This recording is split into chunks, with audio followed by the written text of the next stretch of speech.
मंगलवार व्रत कथा। बोले हनुमान जी स्वामी की जय।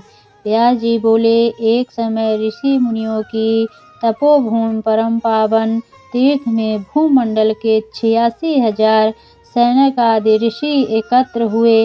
उन्होंने श्री सूत जी से पूछा, हे महामुनि, आपने अनेक पुराणों की दिव्य तथा दुर्लभ कथाएं हमें सुनाई है। अब कृपा करके कलिकाल की अल्प आयु भोगी मानव जाति के हित साधन के लिए सरल, प्रभावशाली एवं तत्काल फल देने वाले व्रत की कथा सुनाइए, जिससे अकाल मृत्यु, दरिद्रता, रोग, सर्प, भय, शोक, अपवित्रता तथा अज्ञान आदि दूर होकर भगवत भक्ति, धार्मिक एकाग्रता तथा पवित्रता प्राप्त होकर मन को शांत मिले। ऋषि मुनियों की उत्सुकता देखकर सूत जी बोले, हे मुनिये, आप सबसे अत्यंत मनोरथ लोकहितकारी प्रश्न पूछा है। इससे पूर्व यही प्रश्न एक बार धर्मराज के अवतार श्री युधिष्ठिर ने कहा, हे प्रभु, आपके सत्संग लाभ के फलस्वरूप मुझे अनेकों व्रत कथाओं तथा धर्म के पावन स्वरूप का ज्ञान प्राप्त हुआ है। अब कृपा करके मनुष्यों को पुत्र प्राप्ति सहित संपूर्ण कामनाओं को सिद्ध करने वाली कोई ऐसी कथा सुनाइए, जो कलिकाल में मानव जाति के लिए लाभ तथा अल्प श्रम वाली हो। भगवान श्री कृष्ण ने युधिष्ठिर से कहा, हे राजन, आपकी जिज्ञासा को शांत करने के लिए मैं एक अत्यंत प्राचीन ऐतिहासिक कथा कहता हूँ। इसे पूर्ण एकाग्रता के साथ सुनो। कुंदनपुर नाम एक नगर था। उसमें नंदा नाम निर्धन रहता था। उसकी पत्नी का नाम सुंदरा था। उनके दुख का सबसे बड़ा एक कारण निसंतान होना था। ब्राह्मण की पत्नी सुनंदा सरल स्वभाव, साध्वी तथा पतिव्रता थी। वह नियम पूर्वक प्रत्येक मंगलवार के दिन श्री हनुमान जी की कथा का पाठ और पूजन करने के बाद उनको भोग लगाकर स्वयं भोजन किया करती थी। काम की अधिकता के एक मंगलवार को वह हनुमान जी का भोग न लगा सकी। सायंकाल के समय जब उसे याद आई तो वह अत्यंत दुखी हुई और उसे पश्चाताप हुआ कि आज हनुमान जी की पूजा तथा भोग नहीं लगा पाई, कोई भी नियम पालन नहीं हो सका एवं उसने भी अन्न जल ग्रहण नहीं किया और अब अगले मंगलवार को हनुमान जी का व्रत पूजन तथा भोग लगाकर ही अन्न जल ग्रहण करूंगी, ऐसा प्रण करने पर वह बहुत दुखी मन से सो गई और वह प्रतिदिन हनुमान जी का स्मरण कर भोजन बनाकर पति को खिला देती, पर स्वयं भोजन नहीं करती थी। इस प्रकार उसने 6 दिन व्यतीत कर दिए, किंतु दुर्लभ होने के कारण मंगलवार के दिन वह प्रातःकाल ही मूर्छित होकर गिर पड़ी। उसकी इस निष्ठा और भक्ति भाव से प्रसन्न होकर हनुमान जी उसके सम्मुख प्रकट होकर बोले, हे सुनंदे, मैं तेरी भक्ति से प्रसन्न हूँ, तू वर मांग। सुनंदा बोली, हे भगवान, मेरे कोई संतान नहीं है, अतएव कृपा करके मुझे संतान प्राप्ति का वर दे। श्री हनुमान जी बोले, तेरी अभिलाषा पूर्ण होगी और तुझे ऐसी कन्या रत्न की प्राप्ति होगी जिसके अष्टांग तुझे प्रतिदिन सोना दिया करेंगे। ऐसा वर देकर हनुमान जी अंतर्ध्यान हो गए। श्री हनुमान जी की कृपा से वह ब्राह्मणी यथ समय गर्भवती हुई और 10वें महीने में उसके गर्भ से एक सुंदर कन्या की प्राप्ति हुई। 10वें दिन ब्राह्मण ने कुल पुरोहित को बुलाकर कन्या का नामकरण संस्कार कराया।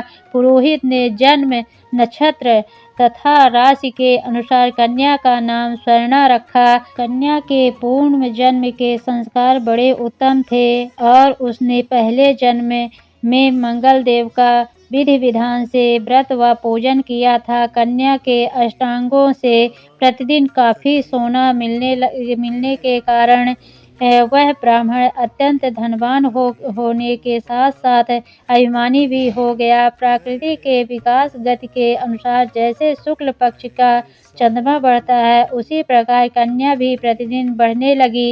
एक दिन सुनंदा ने अभिनियुक्त किया कि उसकी कन्या विवाह योग्य हो गई है, अतएव उसने अपने पति से कहा कि किसी योग्य सुंदर वर को देखकर अपनी पुत्री सुवर्णा का विवाह कर दें, क्योंकि शास्त्रीय विधान के अनुसार 8 वर्ष की गौरी, 9 वर्ष की रोहिणी तथा 10 वर्ष की कन्या रजस्वला मानी जाती है। गौरी के दान से पाताल लोक तथा रोहिणी के दान से वैकुंठ लोक की प्राप्ति होती है, किंतु राजस्वला कन्या का दान करने पर घोर नरक की प्राप्ति होती है। एवं दानों में श्रेष्ठ कन्या का दान उचित समय पर करके इस लोक तथा परलोक को सुधारिए। पत्नी सुनंदा के शास्त्र समस्त वचनों को सुनकर दिव्य के लोभ ब्राह्मणी ने कहा, अभी तो सुनंदा केवल 10 वर्ष की हुई है, तुम व्यर्थ की चिंता करती हो। मैंने तो 16 वर्ष तक की कन्याओं के विवाह कराए हैं, अतः चिंता की कोई बात नहीं है। पति की बात सुनकर सुनंदा ने कहा, रजस्वला कन्या का दर्शन पिता और भाई के लिए रजस्वला का दर्शन करिए नरक और घोर पातक के अधिकारी बनते हैं, अतएव शरणा की आयु शास्त्रों के अनुसार विवाह के योग्य है। ऐसा जानकर आप इसका अतिशीघ्र विवाह कर दे। पत्नी के तर्क और आग्रह के आगे नंदा निरुत्तर हो गया। उसने कहा, मैं कल से ही उपयुक्त वर ढूंढना प्रारंभ कर देता हूँ। मैं स्वयं भी वर ढूंढने के लिए निकलूंगा तथा दूत को भी इस कार्य में लगाऊंगा। दूसरे दिन ही ब्राह्मण ने अपनी दूत को बुलाकर आज्ञा दी, मेरी कन्या के अनुरूप ही सुंदर वर ढूंढो। अपने स्वामी की आज्ञा प्राप्त कर दूत ने वर ढूंढना प्रारंभ कर दिया। शीघ्र ही उसे एक ब्राह्मण कुमार दक्षिणावर्त में मिल गया। वह सुंदर, योग्य तथा ब्राह्मण से संपन्न था। दूत ने अपनी स्वामी को सूचित किया तो नंदा ने जाकर स्वयं भी अपने भावी दामाद का निरीक्षण किया। उसे सब प्रकार के योग्य पाकर नंदा संतुष्ट हो गया और शीघ्र ही उसने अपनी सर्वगुण संपन्न कन्या का विवाह उससे कर दिया। कन्यादान में नंदा ने सब प्रकार के धन धान्य दिए। कन्या का विवाह कर पति पत्नी ने अपने को बड़ा सुखी और सौभाग्यशाली अनुभव किया, किंतु शीघ्र ही नंदा की मन स्थिति बदल गई। सोने के लोभ के वशीभूत होकर वह विचलित हो गया। उसने विचार किया कि कन्या का विवाह तो मैं कर ही चुका, कल प्रातः ही यह अपने पति गृह प्रस्थान करेगी। इस प्रकार सब मुझे पुत्री स्वर्णा के अष्टांग से निकलने वाला सोना प्राप्त नहीं होगा। अब यह स्वर्ण इसके पति अर्थात माता सोमदेव को प्राप्त होगा। मेरे द्वारा संचित किया हुआ धन, कन्या के वस्त्र भूषणों आदि व्यय हो गया। शेष बचा हुआ धन भी कुछ समय में खर्च हो जाएगा। निश्चय ही कन्या का विवाह करके मैंने बड़ी भूल की है। अब एकमात्र यह उपाय है कि कन्या को घर में रखने के कारण समाज में मेरी निंदा नहीं करेगा और स्वर्णा से मुझे पहले की तरह नियम पूर्वक सोना प्राप्त होने लगेगा। प्रातःकाल शुभ मुहूर्त विचार कर नंदा और सुनंदा ने जमाता जमाई तथा कन्या को धन धान्य से संतुष्ट कर प्रसन्नता चित सभी सज्जनों के सामने विदा किया। इधर सोमदेव अपनी पत्नी स्वर्णा को लेकर घर की ओर चल पड़ा और उधर सोने का लोभी मतिभ्रष्ट नंदा अन्य मार्ग से आकर जमाता सोमदेव की हत्या करने के उद्देश्य से छिप गया। फिर कुछ समय पति के सबके पास बिलखती हुई पुत्री स्वर्णा के सामने प्रकट होकर बनावटी शोक व्यक्त करते हुए नंदा कहने लगा, हे पुत्री, लुटेरे ने तेरे पति का वध कर दिया है। तब तो घर चल, वहाँ पर ही रहकर अपने शेष जीवन का व्यतीत करना भगवान की इच्छा के आगे किसी का कोई बस नहीं चलता है। उसे जो अच्छा लगता है वही करता है। अतएव तू धैर्य धारण कर, जो भाग्य में लिखा है वही होगा, इसमें किसी का कोई दोष नहीं है। पिता के कपट पूर्ण वचनों को सुनकर स्वर्णा बोली, हे पिता, इस संसार में पति विहीन नारी का जीवन व्यर्थ है। मैं अपने कर्तव्य का पालन करूंगी। माता पिता तथा सास ससुर के यश को बढ़ाने वाले धर्म का पालन करते हुए अपने पति के साथ मैं सती हो जाऊंगी, परंतु लौटकर घर नहीं जाऊंगी। अपनी कन्या स्वर्णा के वाक्यों को सुनकर ब्राह्मण अत्यंत दुखी हुआ।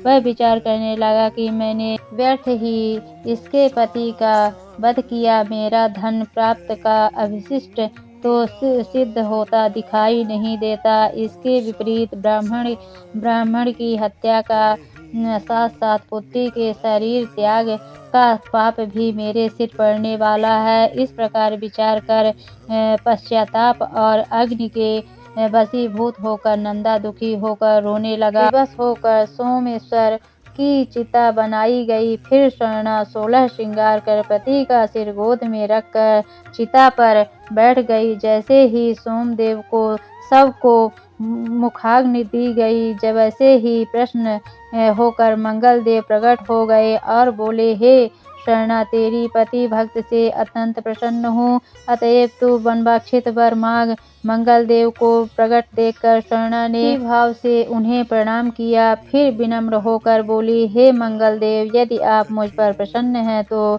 मेरे पति का पुनर्जीवन दान देकर मेरा यह लोक तथा परलोक सार्थक करें। श्री मंगल एवमस्तु कहा और बोले, स्वर्णा, तेरा पति पुनः जीवित होकर अजर अमर तथा महाविद्वान हो जाएगा। इसके अतिरिक्त तू और भी कुछ मांगना चाहती है तो मांग ले। स्वर्णा बोली, हे अमंगल हरने वाले मंगलकारी ग्रहों के स्वामी, यदि आप मुझ पर प्रसन्न हैं तो यह वरदान भी दें कि कृपा करें कि जो प्राणी मंगलवार के दिन विधि विधान से विधि भक्ति पूर्वक आपका पूजन करे और धूप दीप नैवेद्य लाल पुष्प तथा लाल चंदन समर्पित करे, वह सभी प्रकार के सांसारिक दुखों से मुक्त होकर सुखी जीवन व्यतीत करे।